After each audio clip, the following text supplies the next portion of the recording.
Good afternoon, everyone. Welcome to this meeting of St Helens Borough Council Cabinet. I'm Councillor David Baines. I'm the leader of St Helens Borough Council and Ward Councillor for Windle. Just before we start, can I just congratulate St Helens Rugby League Football Club on becoming champions again, back to back. So congratulations to Saints from everyone at St Helens Council. And can now I ask colleagues to introduce themselves. If I call your name, and then if you just introduce your role and say your name. Sorry, I'm just trying to change my screen so I can see who's it. Okay, Andy Bowden. Okay, good afternoon, Chair. My name's Andy Bowden. I'm a councillor for the ward of Parr, and I'm Cabinet Member for the Environment and Transport. Thanks, Andy. Councillor Burns.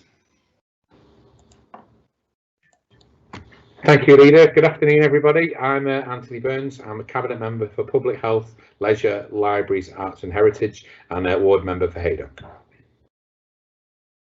Thanks, Ant. Councillor Bell. Hello, I'm Councillor Jeannie Bell. I'm the Cabinet Member for Stronger Safer Communities and Councillor for Newton Ward. Councillor Grocott.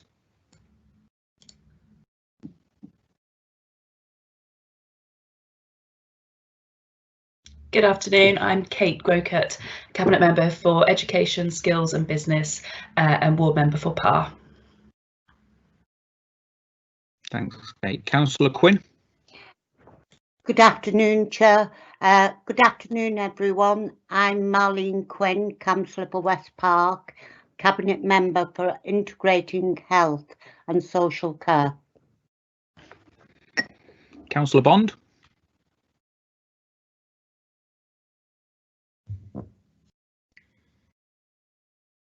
Afternoon, I'm Martin Bond. I'm a ward member for Haydock and I'm the Cabinet Member for Finance and Governance. Councillor Charlton. Afternoon, Nova Charlton, Councillor for Fatto Heath and Cabinet Member for Children and Young People. Councillor Macaulay. Thanks, Chair. Richard Macaulay, Thatcher Heath Ward Councillor, Cabinet Member for Regeneration and Planning. And Councillor Gomez Aspron.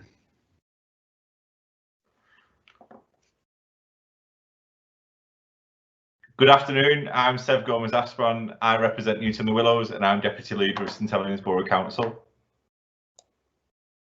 Thanks, everyone. And in relation to item 4A, we've got a response to a scrutiny report. We've also got joining us this afternoon Councillor Tricia Long and Councillor Michelle Sweeney. So I'll ask you to introduce yourselves. Councillor Long. Good afternoon, everyone. I'm Tricia Long. I represent Moss Bank Ward and I'm the Chair of the Children and Young People Scrutiny Committee. Thanks, Tricia. And Councillor Sweeney. Thanks, Chair. Good afternoon, everybody. I'm Councillor Michelle Sweeney, representing Town Centre Ward. Here in the capacity as the previous chair of what was Safer Communities, who took the spotlight on the county lines. Thanks, Michelle. Thank you, everyone. Okay, so item 1 is apologies for absence. I don't think any have been given. We're all here. So item 2 is minutes of the meeting held on the 11th of November 2020. Are they agreed that I sign them at a later date? Agreed. Agreed. Thank you. 3 is declarations of interest.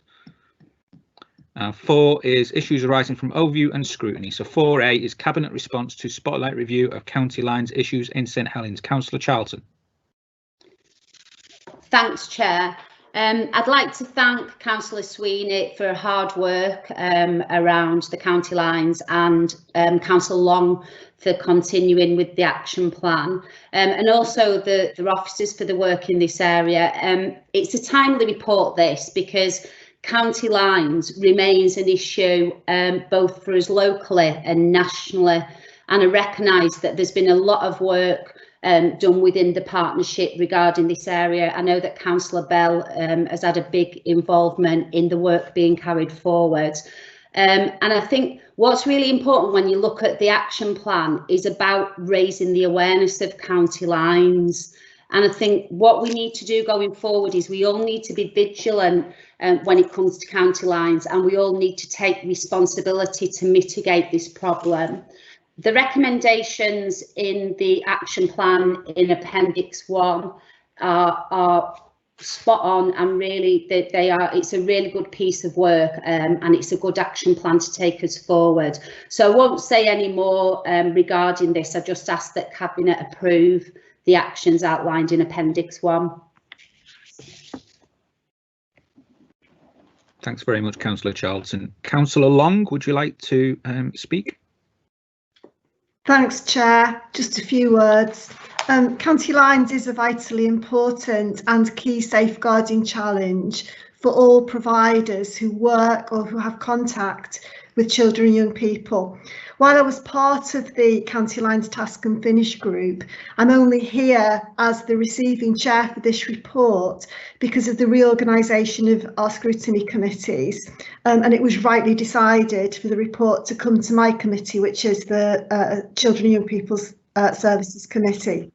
So I'm going to hand over to Councillor Michelle Sweeney now, who chaired the County Lines Task and Finish group and led all the hard work, because it's only right that she responds. Thanks, Chair. Thanks, Tricia. Thanks, Tricia, and thanks also to the officers, to police, to partner agencies that took part in this.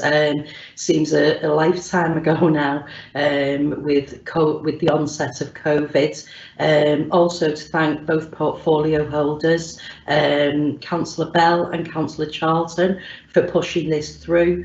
Councillor Bell for making it a priority in terms of the safer communities.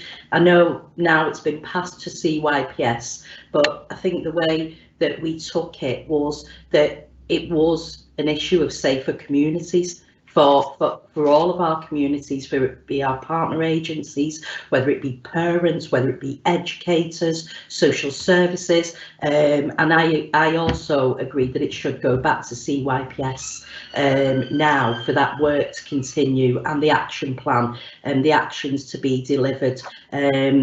We've already took this to Cabinet once, and I really do appreciate the work of everybody. It's not an issue as just for us, as Councillor Charlton said.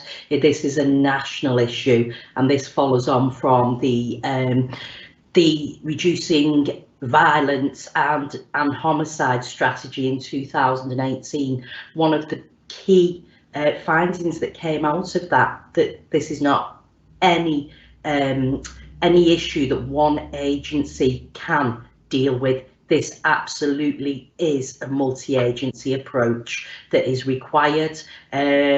More information needs to be given to schools, more information to given to parents. There was a perception that this has only been an effect on children who are within the care system, vulnerable children. Yes, they absolutely are affected, but they're not the only ones who are affected by county lines. Evidence is coming to the forefront of gangs grooming children from quite affluent areas who may not be perceived as children who would normally get involved in this. However, as we've said previously, this is about grooming, and the same mechanisms are used for grooming children, whether you be a sexual predator, whether you be someone who wants a child to carry drugs, whether you want them to carry money, firearms.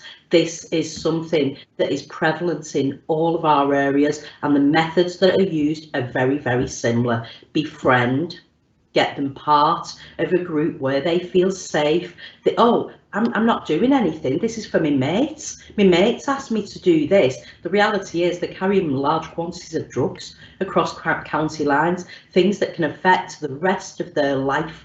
And I think the approach we wanted to take was the recognition that these children are being used. These are victims. These are victims of those who are more sophisticated, more able, more clued up, know that if the police catch them, they face significant lengths of prison a 13, 14-year-old, 15-year-old boy and girl, but the reality is this can shape the rest of their life, and this can dramatically impact their life opportunities.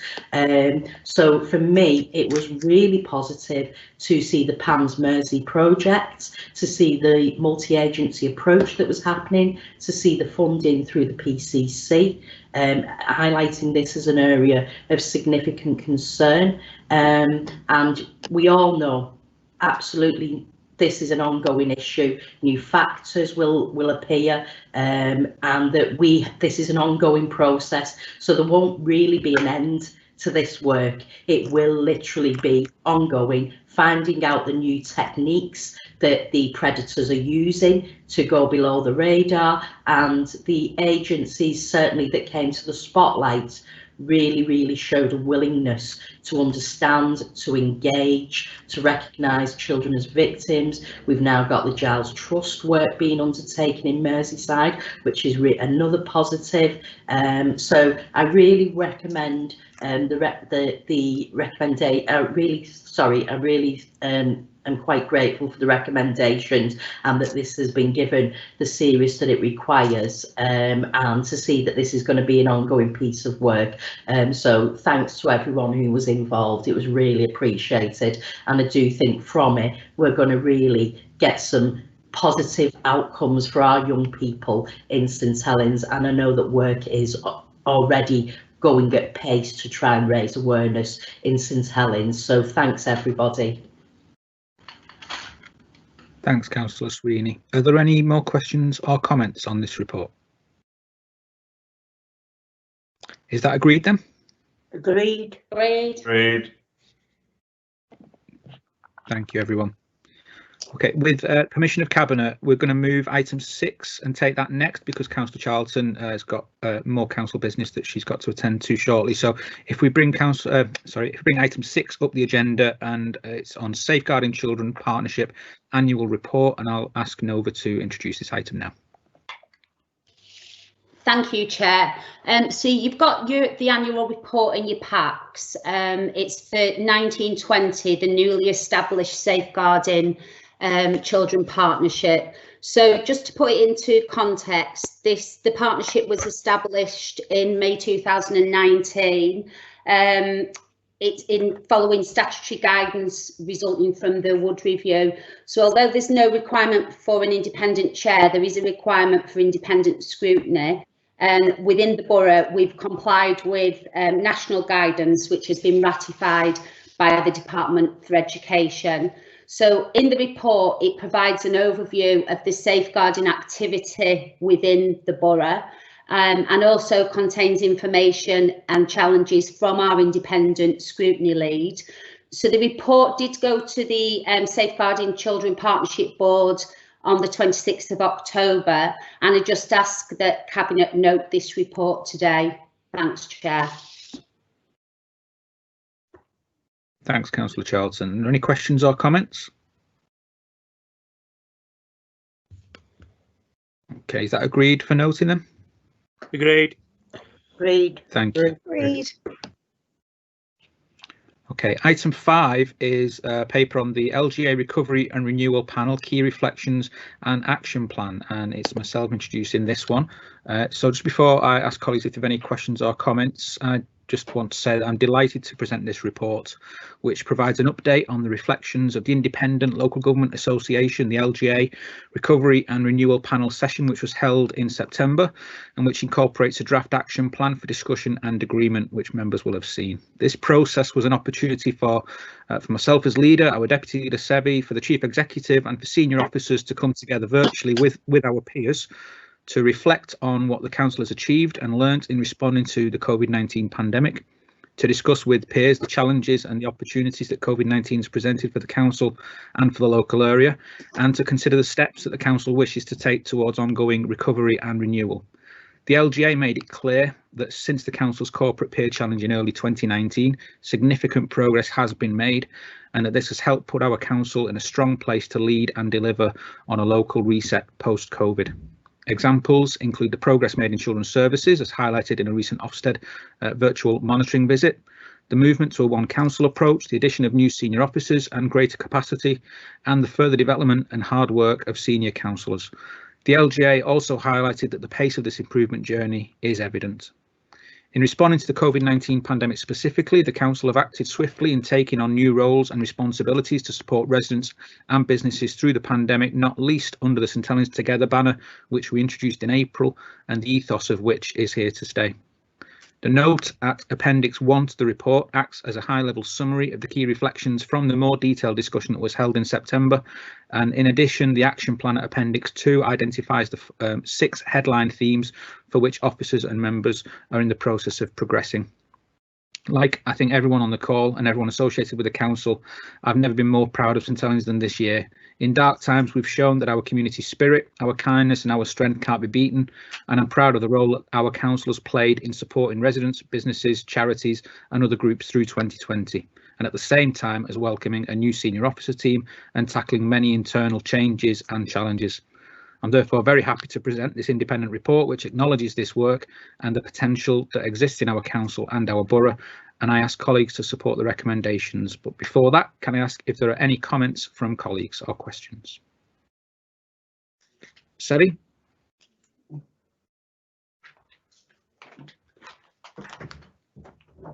Thank you, Chair. There we go. Yeah, you covered quite a bit of what I wrote down to say, actually, and it's the thing that's reassuring is we know how good our community is, and we know because we've met them and we work amongst them and we've seen what they've done during coronavirus, and we've been in there with them, we've rolled our sleeves up and we've got dirty, and I think it's fantastic that somebody else recognises that as well. That's what's always good about this. We know they're great, but it's always nice to be told they're great as well by people who aren't from here, so that's really good stuff. Like you said, it was a really interesting process to be part of, and I like the opportunity to actually show what we were doing to change. That's what was a good thing, because that's recognised in there as well. And it's poles apart from where the LGA reviewed we were at. So what better measure of progress than such a credible organisation telling us we're moving forward? It hit some key issues in there and things that we need to do. So we know that we've got a bold outlook with the localities model, which means tailoring services to our distinct communities in the borough, which the communities say they want, and we know that we want to do. So it sets that agenda. And like you've said, it's allowed us, or recognised, that we've reorganised the staff to make sure we can deliver what our priorities are, such as regeneration and delivering fantastic services. So I'd just like to say thank you to everybody who was involved. And going on from the motion to council that we took a while back, thank you to the community for being so fantastic during this. It's not easy. It's been a horrible time. There's a bit of a light at the end of the tunnel at the minute, but fantastic work to everyone involved. And it's an honour and a pleasure to be part of that. Thanks, Evie. Any more questions or comments? Are the recommendations agreed then? Agreed. Agreed. Agreed. Agreed. Thank you, everybody. That concludes today's business. So I'd like to thank you all for your attendance and your contribution, and I'll see you next time. Thank you, everybody. Thank you, Chair. Thank you, Chair.